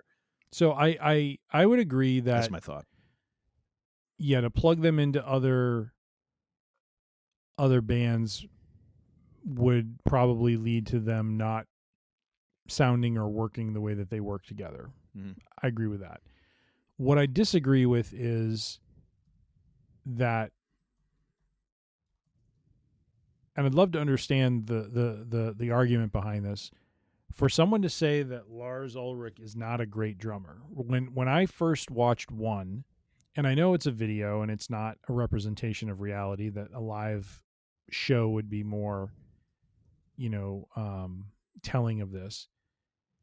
The way that he plays the double bass drums with his feet and the rhythm of that song on the snare and other drums, I mean, he is serving the purpose of that song and the structure of that song in a way that, like, again, going with the engine analogy, he is the pistons that are firing. Without him, the rest of it doesn't sound right? Like any other drummer, right? The drummer is in a lot of ways the heart of the rhythm, and then you have the bass player who layers on top, and then you have the guitars that then do their work on top of that rhythm that has been established in that lower end foundation. Yeah, as the drummer for Pink Floyd once said, a band is a drummer and a bass player and other assorted entertainments. Yeah. And so when they say that Ulrich isn't a great drummer, like Metallica isn't Metallica without his drumming. Well, no, and that's the thing. Like you can be and so like you can be a good drummer. You can be the right drummer for that band. It's just you're not a like. A lot of people say like, oh, Ringo Starr isn't like a great drummer. He was the perfect drummer for the Beatles, and his greatness is in the way that he managed to serve the songs, which is what Lars is doing. He's serving the songs. I guess I don't understand the argument, because what drummer who you consider great has played for a lot of other bands? There might be a couple that have, right? And maybe we go into the jazz, you know, kind of world because there's more interchangeable parts at that point. But for a rock band, you know, like these bands we're talking about, right? Def Leppard's drummer is not going to go play for another band. No. Alex Van Halen is not going to go play for another band. Well, the Pearl Jam's drummer is not going to play for another band. No, but I would contend that you kind of have named some, like at least an Alex and what was the first one you named? Van Halen and Def Leppard's guy. Yeah. Like those are, no, and I wouldn't describe them as great drummers anyways. Like Alex was perfect for Van Halen. I don't know that he would fit anywhere else. Like when I'm talking like great drummers, I guess. But Neil Peart from Rush, right? Yes. Who has since deceased, but could he play with others? Sure, but he's a great drummer not because he's played with other people or you. I mean, yes, you think he could play with other people, but he played with Alex and Geddy. He didn't play with anyone else. So I think it comes down to like I just skill question level. the argument because I'm trying to understand the validity of what makes a drummer great. I mean, if he's keeping time and he's providing that foundation for the band. Now, yes, is Lars like a creative genius when it comes to drums? No. I mean, he's playing like, very straight, rigid rhythms, but that's their style of play and it works really well for them. So I kind of think he is a good drummer. I wouldn't put him in my top 5, but that's what I'm saying. I might. I actually might because I enjoy his drumming. Okay. Well, I mean, and that's fair. And the thing is, like, I think we need to get we would need to get other drummers on here because it's funny. Like as bass players, both of us having played bass and played bass live with bands and in various live settings, like I know what I like for a drummer. Mm-hmm. But I know that that's not necessarily what everyone likes. Yeah. And I know that there's drummers that I like more than others, but it's also total preference. And I'm not going to try and pretend like I am the end all be all keeper of what makes a great drummer. I just know like drummers that I really like. And right, and you're just representing an argument. Yeah. I'm just trying to question the argument and just be and yes, if we could have a drummer on, I would love to understand their perspective on it. I mean, I guess, to bring it into the realm that I understand a bit more, Geddy Lee is considered one of the great bass players because of the way that he's playing almost like a guitar part on the bass. Like he's not just playing the rhythm, he's playing a lot of other parts into his playing. So I understand that a little bit. And singing stuff that is otherworldly, even if you're just a singer to be able to do. But I sometimes wonder if Ulrich gets beaten on because people just don't like they see him, kind of like we talked about before with him and Hetfield. Like there's an attitude there. There might be something that rubs people the wrong way. Oh, well, don't miss this part. He has one of the most punchable faces in rock and roll. He does. There is just something about that dude where if you showed like somebody who has never heard Metallica or speaks English or has like just arrives on the planet and you show him a picture of Lars, they'd be like, I wouldn't mind cuffing him. There's no accounting for it. I'm here to say like he might be a very sweet human being in person, but there is that element. If the argument is, could you plug him into a Rush? Oh, or God, like no. let's take Rush right now with what Geddy and Alex are doing, right? Could you plug him into Rush right now and have him be the drummer for Rush? I don't know. I probably know. not. Probably not. No, you wouldn't. Sure. Unless you want a really good laugh. Sure, but to me, then I feel the argument, like based on that, I feel like the argument's invalidated then, because. Here's why. Okay, yes. I mean, granted, it's totally different genres. Hold on. Let me make my point. Okay, he's not. Yes, he can't play like the intricate time signatures and stuff, but that isn't what he established himself as to begin with. Like that's what I don't understand about this argument. Mm-hmm. He's playing in a heavy metal band that requires rigidity and solid, rhythm in a very linear way. Neil Peart is a very non-linear player. I understand Neil is considered probably one of the greatest drummers of all time, rightfully so. I don't understand why that makes Lars Ulrich a bad drummer. Well, I think just because he doesn't play the same way that Neil Peart does. Yes, it would make him better in him being more flexible and more broad, but they aren't great without him. And to me, like in this album in particular, and their albums that followed, right? Mm-hmm. He is the pistons of the engine. If he's not there, could someone else come in and do that? Maybe. I think but so, yeah. I don't think it makes him not a good player. Well, I think the argument is that like Neil, to go back to Neil Peart, Neil could play everything else. Same as like Stuart Copeland. You listen to Stuart Copeland and it is he's one of those dudes who you're like, it's like almost the opposite of what everyone else does playing drums. But if you asked him to play it straight, he could. Yeah. If you ask Neil Peart to play it straight, he could. I mean, you go back to like the Burnin' for Buddy's tribute album that I believe Neil put that together, where it was Buddy Rich's big band with various drummers, sitting in with Buddy's old big band playing Buddy's charts. Neil could do that. Sure. Neil could play whatever. Yep. And it's the same reason why Ginger Baker used to say like he was better drummer than John Bonham. He was like, he's like, John couldn't swing a bag of shite. Like in the way that like Ginger Baker was always considered himself, even though he was, in Cream and one of the, foundational rock bands of the kind of psychedelic era and one of the great rock trios of all time, he always considered himself a jazz drummer. And there is that element of being able to play in different styles, that there is a certain amount of like, well, if you can do everything, and not just do everything, but do everything really fracking well, there's a certain level of greatness. Like, I don't know that Lars could play in any other band except Metallica. And that's partly because Lars was like one of the founding members of Metallica. And hey, ain't nothing wrong with that. I speak from a place of like, my first band, I will willfully admit I was the least talented musician on the stage. I put the band together. I was the least talented guy in the room. Sure. Like, the first 6 months of that band, I actually lived in terror that I was going to get kicked out of my own band. That eventually they'd be like, we found the weak link and he's right over there. and like, I couldn't have hung. And I wouldn't have been brought in to be in that band. Yeah. And I mean, it's not like I suck. I'm just saying, like, I found a bunch of people who were really friggin' good. Yeah. And in any band, like, if you're going, like I said with Vivid, like, there has to be a song that's my least favorite because it's just ranking. Like, it's not like this song sucks. It's just my least favorite on the album. There's got to be a least good member of the band. And Lars is kind of it. Like, I don't know that Lars is in that band if he isn't one of the guys who starts the band.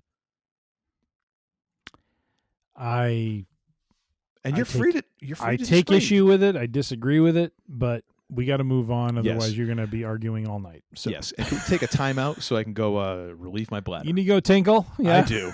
I need to go piddle. Excuse me. We'll be right back. Oh, the whole Lars thing just got me all... I'm tense. I know. All hot and bothered. A few moments later. That got spicy. I'm still a little fired up about this. I know. I like it. I disagree. And you're free to. On a genetic level. Ooh, there we go. By the way, I am 3 points away from overtaking my opponent. I will be victorious. And I will be in 6th place on Tuesday morning. I'm just letting you know.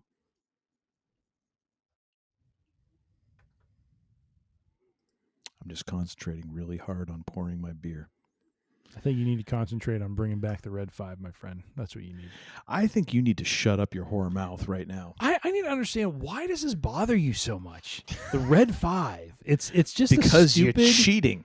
I'm not cheating. You're reading you got the teacher's edition of the book. Do you not trust me? Am I not a stand-up guy to you, my friend? Have I not been honest and forthright in all things? In every other aspect of our lives together, yes, except for this, and I will not let it go. One area you think I go south on this meaningless 5-question quiz. I think you've been biding your time, sir. You're a sleeper agent. This is why I disagree with the Lars Ulrich argument. It's all horse-pucky. Just on principle. This principality is involved. Smoke it. Oh, my God. That's funny. All right. Well, let's get back to the songs before I blow my stack. Yes. Shall we? All right. So, do you have Spotify up on your computer right now? I do not, because I don't use Spotify, because Spotify sucks. Do you have any way of playing the album Injustice for All right now? I do. I just need to go. So if you can bring up the album, I want you to start playing the song Eye of the Beholder. All right. Done. Let's see here. And if you can kind of balance out the volume where you can hear me and hear the music. Ooh. What I want you to, the question I have for you is, have you heard this type of playing by some other artist?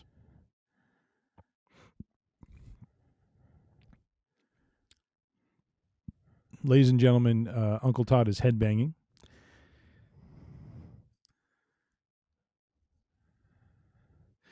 I mean, who does it sound like to you? And I would say an artist from the late 90s, early 2000s.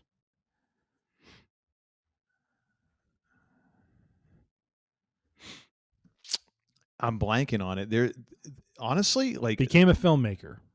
Became a filmmaker. Okay, maybe you haven't listened to him. Okay. Have you listened to Rob Zombie? Oh yeah. Well, does that not? Okay, not that Metallica came first, right? When I listen to Eye of the Beholder, I'm like, holy crap. Like, not that he copied them, but there is some very striking similarities to that and his debut hit called Dragula. Yeah, I mean, but in the same way that, Metallica definitely copped a lot from Sabbath, I mean, it's a way you're always standing on the shoulders of giants. Yeah. But yeah, no, now that you say that, yes. Yeah, I can totally see that. I mean, especially the yeah. I mean, it's very, very Rob Zombie like the way that. Oh yeah, you throw a lot more distortion and like triple layer that guitar, and you've got something there. Yeah. So all around on this album, so I'll run through the song list and then say a few words about each. But the song list goes thusly: Blackened is the first song, and Justice for All, number 2. Eye of the Beholder, then One, which is the signature song off this album, The Shortest Straw, Harvester of Sorrow, The Frayed Ends of Sanity, To Live is to Die, and Dyer's Eve. So overall, my thoughts on these songs and the album overall, it's a good album. I miss the bass. I kind of wonder what this would sound like with a stronger bass presence than what we get, because it is very kind of tinny. It's very obviously guitar focused and guitar centric. But what you hear are, again, like we talked about, just very disciplined and strong rhythms from, drums and guitar. Kirk Hammett, has several solos across these songs that are, played perfectly atop the rhythmic foundation that Hetfield and Ulrich kind of lay out. I'd like to give Newsted credit, but I don't hear him. That's the problem. Some of the songs have a very abrupt ending to them. Like, it feels like they get, I almost feel like they get like 90% of the song figured out, and then it's like the ending they just don't know how to do. So they're like, screw it, we're just gonna end it, and it's just done. And it's like, that's it. And I'm like, you couldn't come up with a better ending for the song than that? It was just like, well, I give him credit for like at least ending, like getting a cold ending as opposed to like the studio fade, which the studio fade definitely has a place in recording. Sure. However, I feel I'm not sometimes asking for a studio fade. I'm just asking for like a more complete ending than what they give you. It's just kind of like, well, I guess the other part of it is that I'm also I listen to a lot of Albert King, and he was the king of like just all of a sudden and here we end, and be like, okay, bam, or da da. I'm like, yeah, okay, I guess we're done. Yep. Yeah. And there's a great if you go back to listen to Albert King and Steve Ray Vaughan in session, which is them recording live on a Canadian TV show or radio show, I can't remember which. But there was one song where Albert calls for the end, and Stevie keeps on playing, and he laughs afterwards. You hear the kind of them talking afterwards, and you hear Stevie go, had my head down, because the Albert signaled it so quick, and it was so quick of a cut. Like Stevie had no chance to hear it coming whatsoever. It was like, that's funny. Nice. The other thing I felt is in And Justice for All, and then especially in the song One, you get the softer side of Metallica coming out, some more calmer, quieter parts that intro. I think that feel very much like a precursor to Nothing Else Matters. It feels like rather than playing hard, aggressive, hard, aggressive all the time, they're starting to get into layering in some quieter stuff that brings out a different dynamic in the song. And one of the songs in particular, which was really interesting, was To Live Is to Die, which is basically, I think, a tribute to Cliff Burton that they put together, where it starts off very soft and gentle, and they do this really interesting thing where you start to hear the heavy guitars very softly in the background, and they become more and more and more prominent, and then they're brought to the foreground, and the softness is then pushed to the back. And I thought that was a really cool effect. This could also play into a little bit of what we talked about, where the the way the album was mixed made it very difficult to do live, because of course it's very hard to play like 4 guitar parts with 4 people and 2 guitar players. And that song was really interesting because it has the symmetry of, it's very heavy and hard throughout most of it. It has kind of a quieter, there's definitely a mournful tone to it. You can kind of tell it is a tribute, to their fallen bass player. But at the end, it does the reverse. There's a nice symmetry to it where you have the hard playing going on. All of a sudden, you start to hear the quiet guitar in the background, and then it becomes more prominent, and the hard guitars kind of fall to the background. And so they do a nice job of that. But all that to say that I haven't listened in depth to their prior album, so I don't know if maybe they had already done this, but it was just interesting to hear a softer, calmer, quieter side to them that I just felt was a nice kind of transition into the Black Album, where you have Nothing Else Matters, which is one of their big hits, and arguably I think their best song. Yes, in terms of like songwriting. Yep, such a dynamic song. Yeah. And the thing is, like, one of the criticisms that was given to Vivid was, clever song arrangements. I wonder if the same was, said about Metallica. Yeah. That they were too clever in their song arrangements. Yep. No, Just fair wondering. enough. Just wondering. Fair enough. What else? So I talked about the Rob Zombie piece. One was just again, a phenomenal song that just kind of further cemented that idea of Metallica just being heavily disciplined in the rhythm area, and just Kirk Hammett, just like I said, everyone's locked into kind of the foundation, and then he just kind of rises above and just layers in this really nice solo in the middle of it. Harvester of Sorrow. This is the song out of the album that sounds, at the start of the song, sounds the most like a wrestler entrance theme. Has a really nice kind of start to it, nice guitar part that gets the listener hyped up for what's to come. Great solo by Hammett again.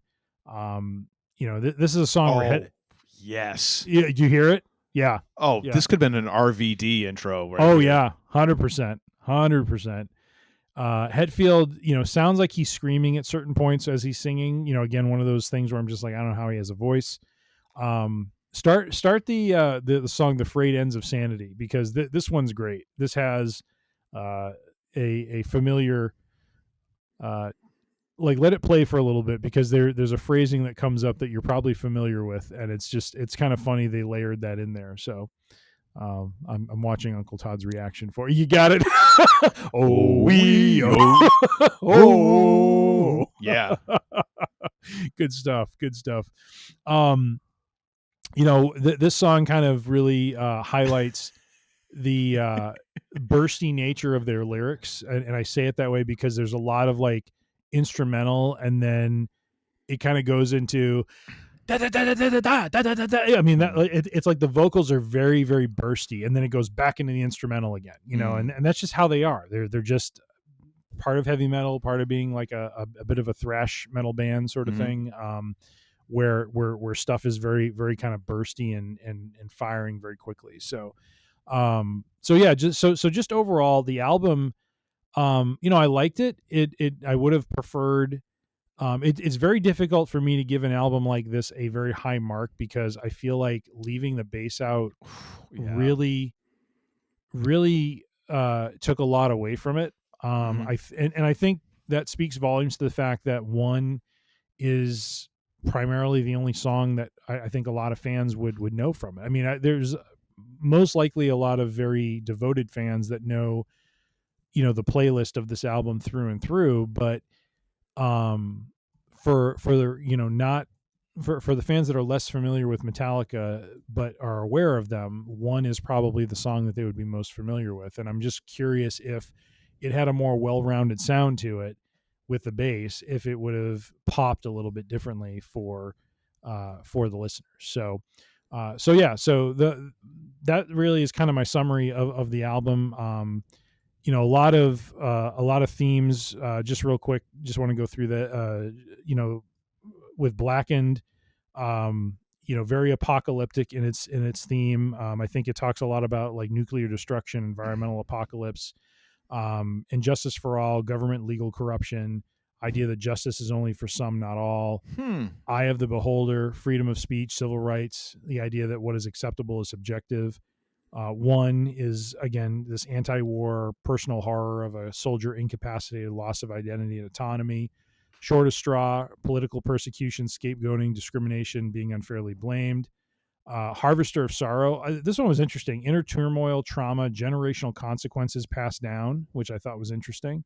To live is to die, tribute to late bassist Cliff Burton, mortality, legacy, introspection.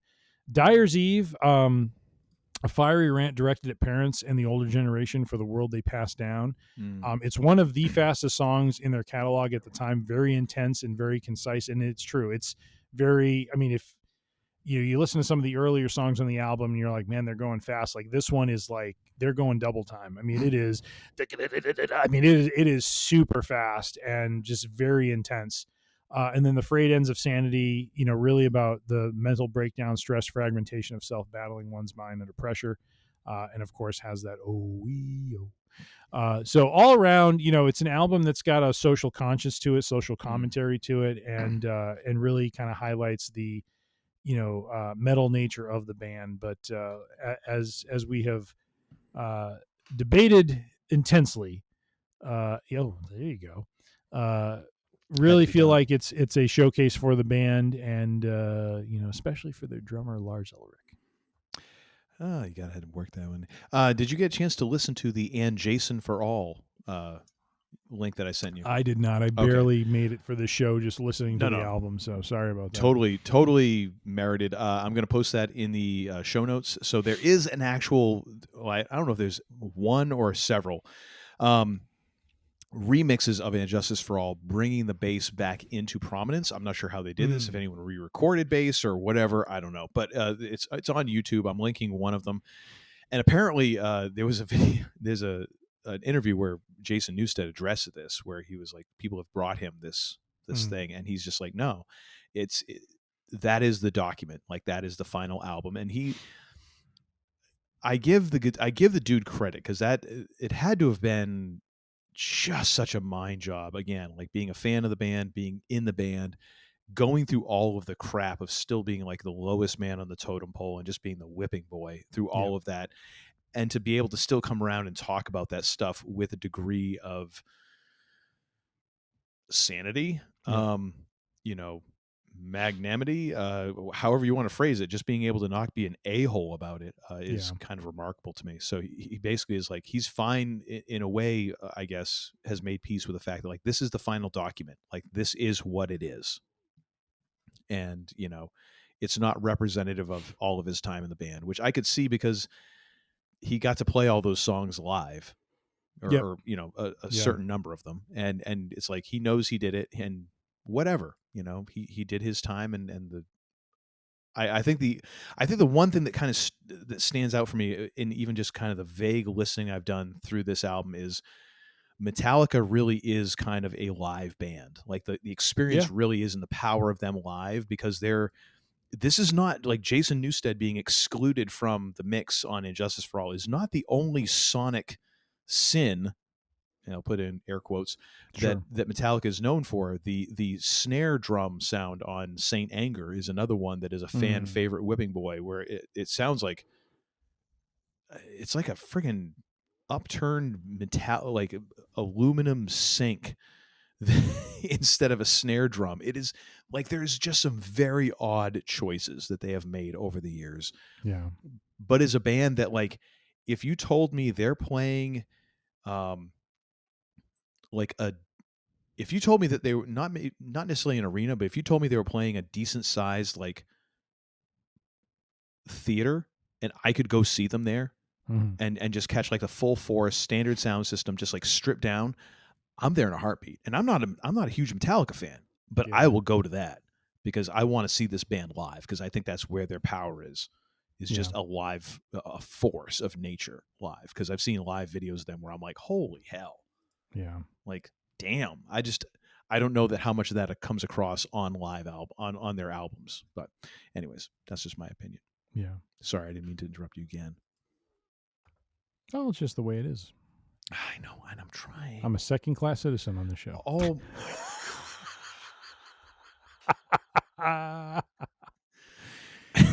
Do it. All right. So we've gone through both albums. We've talked about the songs. I guess last bit of business is what's our favorite song, what's our least favorite song, what's our biggest surprise, and then what is our rating on a scale of 1 to 5. I know you like to talk about hard times, so tell me, my friend, what about your favorite song? So I guess not hard times. Honestly, I felt it was completely unfair. It is kind of unfair. I had to take Cult of Personality out. So I mean, just understand Cult of Personality is my favorite song. Yeah. So because otherwise it's so obvious because I've heard that song. I can't even tell you, and it's partly because of CM Punk, but it's also partly because I remember this album coming out and just, you know, I was totally not into like Living Color and this type of music at this time. Yeah. I was in a totally different headspace in what I was listening to music at this time, but I was still so aware of like, oh my God, there is this song and it is killer. So obviously Cult of Personality, favorite song in the album. However, after that, if you yank that song off of, and I had to pick another one, it's kind of a toss up between Middleman and Open Letter to a Landlord. Okay. I love Middleman because it kind of has this driving sort of blues, like it reminded me of like Howlin' Wolf Killin' Floor. Just the way that the movement of it and just kind of like, I'm your middleman. I'm like, okay, this is so like tying back into like the blues roots, the R&B roots of rock and roll. And I love that. And then Open Letter to a Landlord, just the opening where you get kind of that, you get that dynamic and Corey Glover getting to, you know, kind of emote over Vernon Reed's guitar. And then you really kick into the song. I'm like, yeah, that's just some stinking good music right there. It's just so good. So good. Nice. So if I had to, it's kind of and I'm trying not to cheat here. I'm just saying like, it's really tough for me to decide which one. All right. So what is your favorite off of And Justice for All? As I've talked about, it is the song One, which hell of a choice. Again, was, you know, my first exposure to the band. I have kind of a special place in my heart for that one because it was my exposure to Metallica as you know, as a band. And wasn't that your wedding song? I think it was. Yeah, kind of. If I picked another one for my favorite, I would say Eye of the Beholder. I thought it was a very, you know, heavy song. Just you know, a lot of good rhythm to it, and it is you know, it's got a very abrupt time signature shift and kind of militant groove, which I think underscores the theme of the song. So I really enjoyed that one. So Eye of the Beholder. Oh, actually, shoot, that's my biggest surprise. Damn it. Let me go with a different one. Could it be both? I mean, know. if you want, go ahead and pick another one if you want. And Justice for All actually is a very good song. So I would go with that as maybe a favorite of mine. So okay, because I really had 3 for that first, so it's only fair that you get 3. Okay. So what is, sir, your least favorite song? This would be considered the hard time song. I'm gonna go with Funny Vibe, and it has very little to do with like. It's just like if I had to reorder these, like that's the one where I'm like, it's just not as strong as the other ones. Even though I feel like I get what you're going for with the lyrics and all that. I'm not trying to make a statement over I don't believe what you're saying with the lyrics because I think there is that thing. It's just overall I'm like, it's just not my. It's not as much in my kind of wheelhouse of like what I react to as the rest of the album, but still, I mean, still a badass groove to it. Yeah. You can't, there's not a song on here that is like a stinker. That just doesn't exist on this album. It's just that would happen to be the one I'd put kind of last on my list. All right. Mine is The Shortest Straw. This song was the most. Was it the shortest straw drawn? I mean, because it's kind of funny that would be the shortest straw. Well, it is a song that does have another bit of Rob Zombie vibe to it, but the song is very oddly structured, and I felt it was, out of all of the songs on the album, the sloppiest, where it just it has a very odd ending to it. But it's a song I just did not enjoy. It just was kind of a little bit all over the place for me. I did enjoy Lars Ulrich's drumming in this one. I know I know. You're gonna harp on this, man. It's great, dude. These are my notes that I wrote before we had this spirited debate. I'm just love the fact that you are clinging on to this one. We need to. I'll see if we can line up a drummer. We will have a whole show on Lars Ulrich. Maybe I can get like 2. So basically, you're gonna okay. So for the man who doesn't like the Red 5 because it's all like thrown against him, you're gonna get a drummer who agrees with your thesis, right? No, right? Is that how this is gonna work? No, it's not even that. Like I'm to submission one episode. Here's the thing. Like I am not saying like you're wrong. I know. I'm saying like it is for both of us. It's kind of an objective, not objective, a subjective thing. Sure. Where we're not drummers. Like a drummer could then say like, okay, here are the reasons why I as a drummer would say Lars Ulrich is not up to par, and here's a reason why he's they could actually break it down. Whereas both of us, like you put either one of us behind a drum kit, we'd be like. At best. Yeah. Like, so trying to sit here and say like, oh, Lars sucks. Like, dude, I couldn't play anything that Lars plays. And if he sucks, like that means I suck that much more. So fine. I'm just interested. I'm actually legit now interested to hear like what the breakdown would be. And I would love to hear like even like 2 drummers from different perspectives be like, well, no, it's this. Well, no, it's this. Like, I want to learn because I've always kind of heard that, like, and now that we've discussed this, I'm like, I actually can't enunciate and present the case for it. So I'm interested now. All right. I'm a curious cat. My friends call me Whiskers. Just for the record, my team is now leading. No, I don't even want to look at where I'm in at. Fantasy football. I am ahead. Son of a bitch!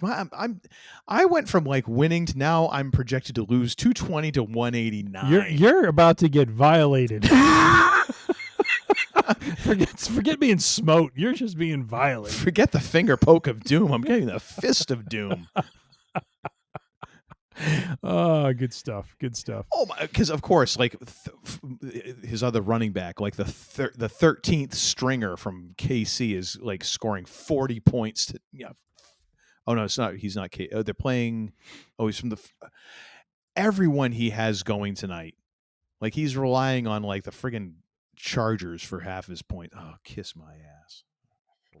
So on that note, ladies and gentlemen, biggest surprise, or I'm sorry, as Dusty would say, the biggest surprise, baby. Yeah, please do something to make me feel better about myself. Give me a giggle. Biggest surprise, I'm going to go with Broken Hearts. In that it's a little bit more of it's not full throttle in your face. It kind of, I like the little bit of Mick Jagger harmonica we get in there because I am not the biggest Mick Jagger fan. I will say that. He totally has his place in rock and roll. I recognize his accomplishments, and he's a hell of a lyricist because apparently he could come up with lyrics on the spot to iconic songs, which I'm just like, okay, I can't do that. So good on you, Mick. However, like Keith Richards once described him as like one of his favorite blues harmonica players. And I'm like, I don't know about that. The more I've listened, I'm like, okay, he's actually pretty damn good. And here I'm like, okay, he fits the bill. It fits the vibe of the song. And it was one of those songs where I'm like, damn it, I don't want to like this song necessarily, but I do. Kind of a nice little different palate cleanser. I almost wish this song had been earlier in the album. I like in terms of track placement, I wish this had been kind of more as a palate cleanser earlier, so it wasn't just like boom, boom, boom, boom. I wish this had come a little bit earlier in the track order to kind of give the listener a break as you're listening to the whole album. Because at this point, we're still at a point where people would listen to an entire album, as opposed to now where we don't think in terms of albums anymore. But yeah, Broken Hearts, great. Well, not great, but a really good song off of a great album. Nice. What is your biggest surprise? My biggest surprise is Eye of the Beholder, baby. So this is the song that very much starts out and sounds like a Rob Zombie song. And again, I don't mean to say it that way because Metallica came before Rob Zombie, but man, when I heard it, I'm just like, okay, I know where Rob drew his inspiration from because, hey, sounds very familiar. But yeah, I mean, even the way, I don't know if you listened as far into that song as hearing Hetfield's vocals, but even the way Hetfield sings in that song, if you want to pull ahead to minute 2 and see if you can hear him, I mean, he sounds Rob Zombie sounds a lot like James Hetfield. You know what I mean? There's just a lot that I feel like is cribbed from this when I listen to, some of the hits from Rob Zombie. So, anyways, but it was just a surprise of a song, just because definitely as a fan of Rush, I appreciate the changing time signatures and just kind of that groove that the song has, and really when you understand the theme of what the song is going for, how those things play into that, I thought that was really cool. So my surprise from this album is Eye of the Beholder, baby. Not Eye of the Tiger. That comes later. If you will. If you will. All right, hang on one second here. I'm trying to multitask, and I am failing horribly at it. All right, so I believe that brings us to and another thing. What have you got for a recommend? Oh no, wait, we don't have that. Oh wait, we got skipped over. We got to do the scale. Rate that. Well, you didn't highlight it for me, and honestly, at this point, I'm so. I'd expect nothing less from someone who thinks Lars Ulrich isn't a good drummer. So I just want to say that. Are you just waiting for Lars Ulrich to run for president next year? What the frack is this? It's hard times, baby. It's hard times. All right. So for you, 1 to 5, would you recommend And Justice for All? I would put my recommendation with 1 being no recommendation and 5 being a high recommendation. I, in good conscience, cannot give this album any higher than a 3 because of the lack of bass. I thought that's where you're going to be. And that is, that's just my sense of things. I enjoyed listening to it. I mean, I joked about the headache thing. I didn't really get a headache, but at the same time, for me to recommend this to someone, I'll say it this way. My wife and I had to drop our youngest off at school this afternoon, and I wanted to listen to the album in the car. I didn't play it with her, and she was with me, and I didn't play it because, 1, I know she wouldn't like it, but 2, I'm just this is so for someone who's not into heavy metal, it's so grating. You know what I mean? I feel like this style of music doesn't transfer well to people who maybe don't follow it or are fans of it, that I don't want to just play it openly, and ruin their experience of being in the car with me, and so when I say it's a 3, it is something I would recommend to fans that I feel some confidence would enjoy a heavy metal, thrash metal sort of experience, and also wouldn't mind there not being any bass in it, which just is kind of a very I almost went a 2 on this one because that really bothered. I'm a bass player. I would give it a 2. And you don't disrespect the bass. No, you don't. So it's hard times for Injustice for All because I can't go very high with it. It's a 3 for me. So the funny thing is, my wife is she's not a metalhead. She does more hard rock, a little bit of metal, but I always couch that with she says I really like Metallica. I'm like, you like Black Album Metallica? Yes. Very different from Kill 'Em All to And Justice for All Metallica, Ride the Lightning Metallica. That is very different band, and the thing is, like, I'm a Black Album Metallica fan. Like, good God, for me, like, as someone who likes, that to me is like, but I also get where, like, the purists are like, no, that's where they jumped the shark. I'm like, okay, fine, I get you. James is actually singing here instead of just shouting. Fine, and I get it. Like, that's the thing that pisses you off. But I was listening to I did force my wife to listen to my album on the way back from Boston today. And I feel like there was enough variety. And the funny thing was, I started listening a little bit the other day when we were driving around, and the song, oh my gosh, I can't remember. I Want to Know, which is actually I tried to find a way to put that song on the list as well, but it just didn't quite beat out any of the other songs. The funny thing was, we're driving around, she's like, I've heard this song before. And I'm like, this wasn't a single. Like, how did you come across this song? Yeah. And I realized, like, well, maybe she, knew somebody who was listening to Living Color, or maybe it was like, it's similar enough to other songs. Cause I'm like, there is that sort of vibe to it. Yeah.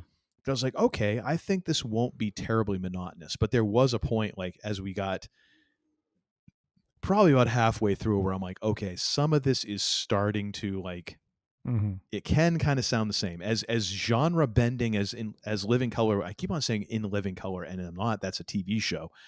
As genre bending as Living Color was. Hey, aren't you Jim Carrey? Let me tell you something.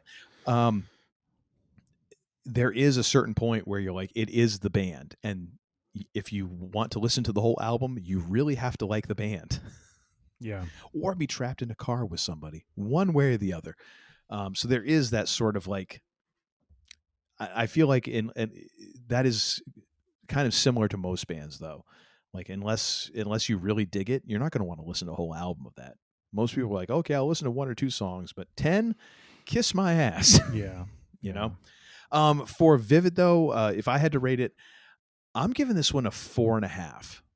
Okay. I think it is. I could see that.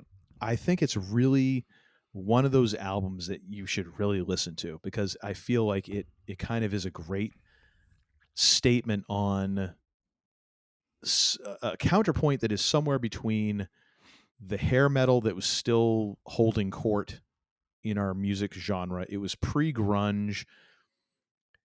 It's kind of that, like, extreme, like it's kind of that midpoint. It's the pivot point of, like, there's still kind of that sheen and shine of hair metal, but there's a grit to it.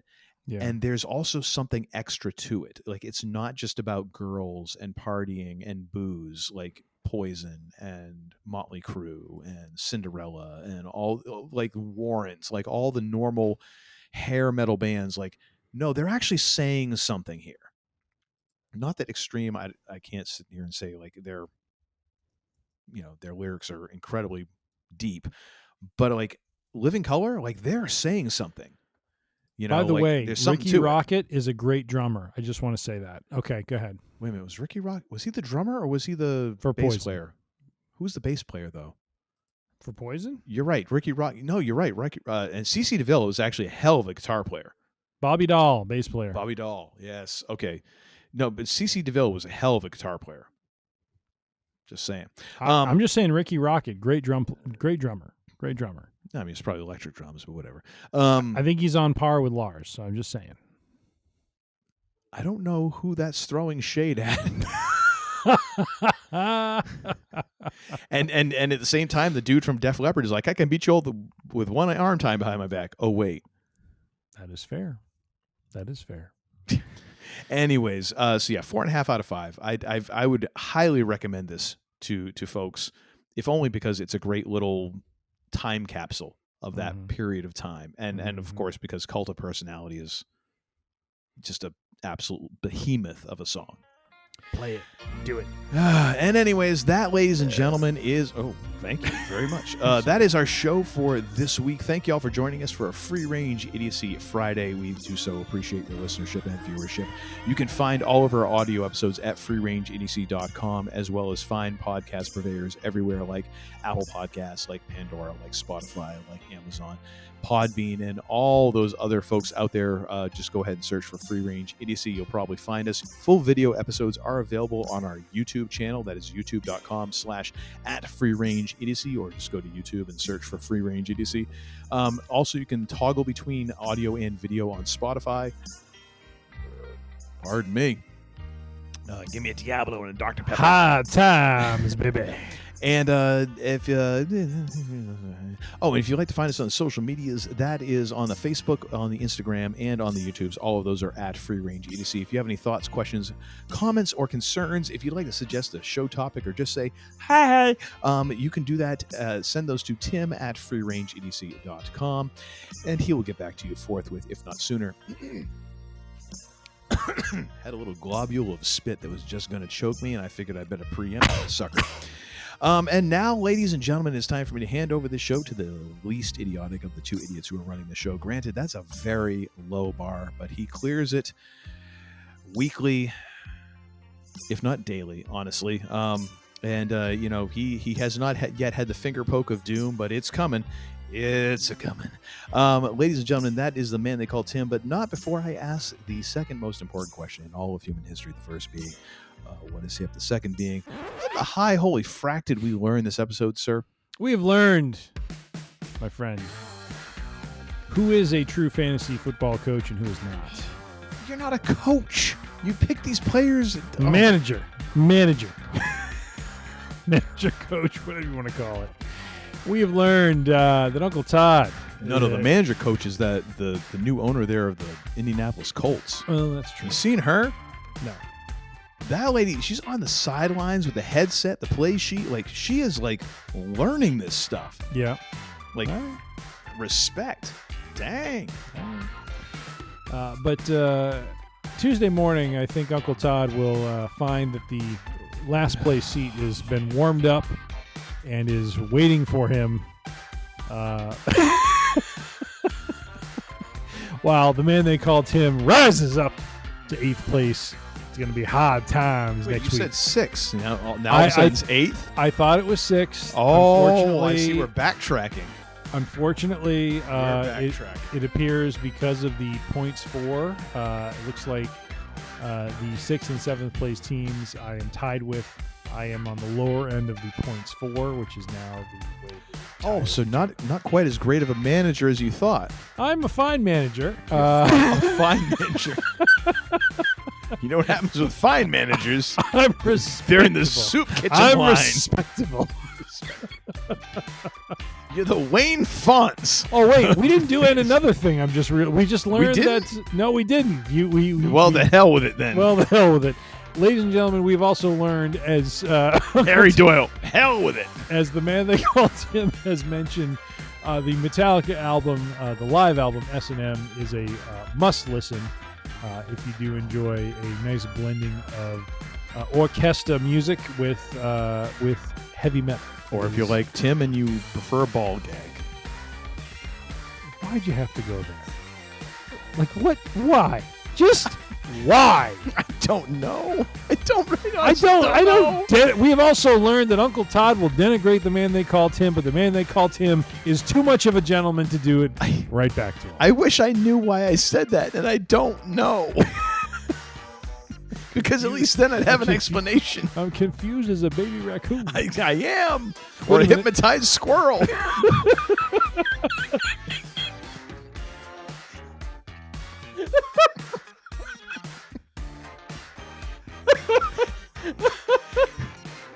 Your impression of a hypnotized squirrel, sir, is absolutely That's hilarious. what they look like, and they're frightening.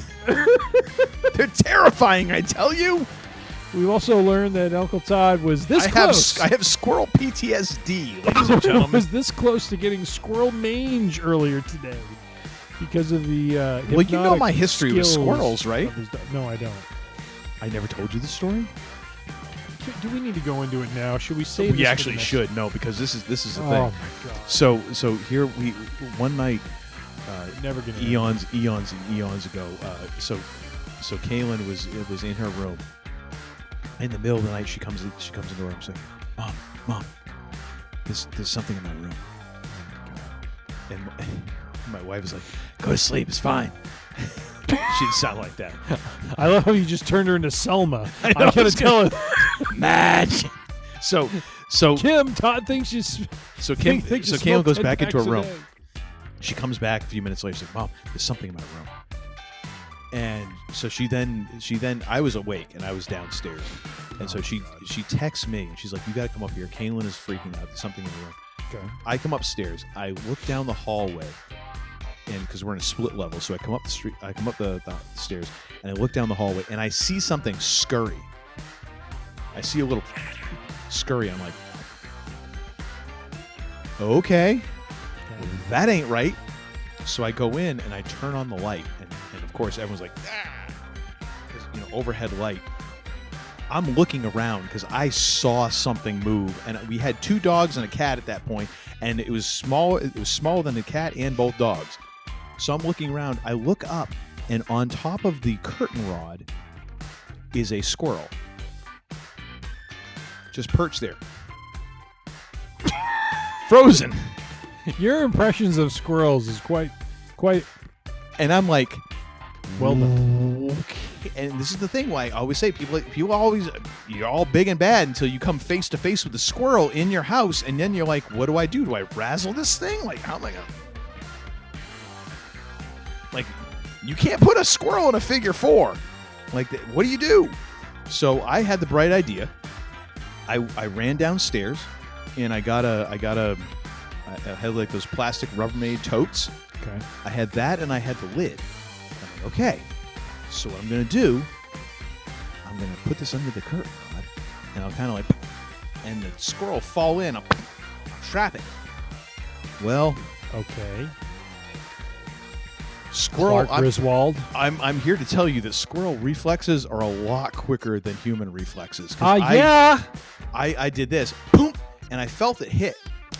And then that sumbitch shot out of there and ran down my back. Oh, my God. I'm telling you, ladies and gentlemen, I can feel its little squirrel fingers and toes on my back right now. Like, that is a feeling you don't forget, that a squirrel just ran straight down your back and down your leg. And now I've got a squirrel loose in the house. Clark Griswold. That I don't know where it's gone to. So I have to do a room-by-room SWAT-like clearing of my house to find the frackin' squirrel. Clear! Found it downstairs. It was hanging because we had a. What was up with the squirrel and the hanging stuff? I don't know. So it's a brick wall that was on the bottom. This was a split level. So this was underneath where the fireplace was up above. So we had a brick wall, and it's hanging on the bricks. And I'm like, okay, now what? So I get the same. Did it think it was a chameleon? It was going to turn the color of the bricks and hide from you? Dude, I'm not an expert in squirrel psychology. I just know that this friggin' squirrel, he might have been damaged. You do a pretty solid impression. He might have been emotionally irregular. I don't know. So I yelled to my wife. I'm like, bring me the tote. She's like, I'm not coming down there. I'm like, bring me the tote, woman. So she brings me down the tote. I slam the tote over the squirrel. And I'm like, okay, cool. And then I'm like, now what? And now it's doing. You're just like holding it against the wall to just keep it trapped. So I had to have my wife then get me a piece of like cardboard that I could slip in between there. Slid it in between, so it had to come off the wall, but it was trapped, and I had the thing trapped inside the tote thing. Sure. Yeah. I bring it outside, and I'm like, okay, the farthest I can get away is like kind of the front of the like drainage ditch of our house. So I let the thing go. It runs up this telephone pole, and I'm like, okay, it's gone. And then I'm like, oh, it's getting more height to jump on me again. So I run back up the friggin' driveway. So yeah, that was the night of the squirrel at our house. So that's why, like, when she started doing and bringing the squirrels towards me, I'm like, get them away. Ladies and gentlemen, we have also learned that Uncle Todd is the squirrel hunter. Squirrel godfather right here. That's right. Actually, I'm more of like squirrel Fredo, honestly. Like, this friggin' squirrel's like, basically. We've also learned that Vivid and Justice for All actually had a lot more in common than we realized. This was not intentional and was a wonderful little bit of serendipitous happenstance that has graced this fine show. We've also learned that the man they call Tim and Uncle Todd have strong feelings about the quality of drummer of one Lars Ulrich, and the man they call Tim is a man. I'm not just saying that as the one you pronounce that, declaring this because I'm the one speaking, but you are. I am. Yeah. And we've also learned that this album One-on-One was rather educational for both of us. It was. We came away with some very interesting findings for both of these albums, and I forgot to mention, and so this will be we have also learned. The last time we did an album One-on-One episode was June of 2024. Really? It has been over a year and a half since we've done an episode like this. So I am very much appreciative that we came back to this format. That feels like, what was the last one I went through the outlines, and it was the Van Halen episode. Wow, I was going to say, if anything, I thought that was the one we missed, but no, we did. Yeah, it's been that long. We've overly invested and gone heavy into wrasslin. So, so I just want to say that. Probably need to pivot to something else. All that being said, as Uncle Todd has so eloquently put it, we thank you for the listenership. And as we like to close things out here on the range, be safe, be healthy, be kind, be good to one another, and recognize Lars is the man. Gosh. If you don't have to go home, but you can't stay here, the range is closed for now. See ya. I like a Mussolini. It's like I picked the wrong week to quit drinking. I beg your pardon, what did you say? Damn!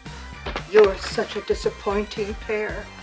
I prayed so hard for you. Get out. And don't come back until you've redeemed yourselves. So say we all. So say we all. What is that, the finger poke of doom? That's a little aggressive. Kind of. Woo!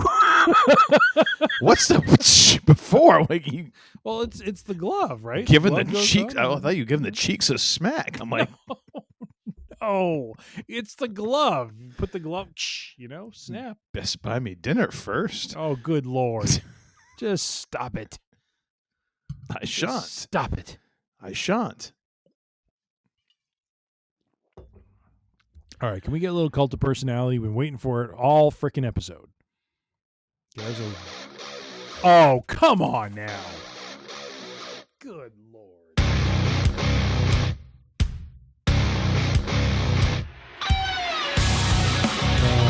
I do like this as an interesting, but this is not what I wanted. Give me a little cult of personality. There it is. Yeah. So predictable. Get ourselves banned. I like a Mussolini. Look in my eyes. Now get the hell out of here!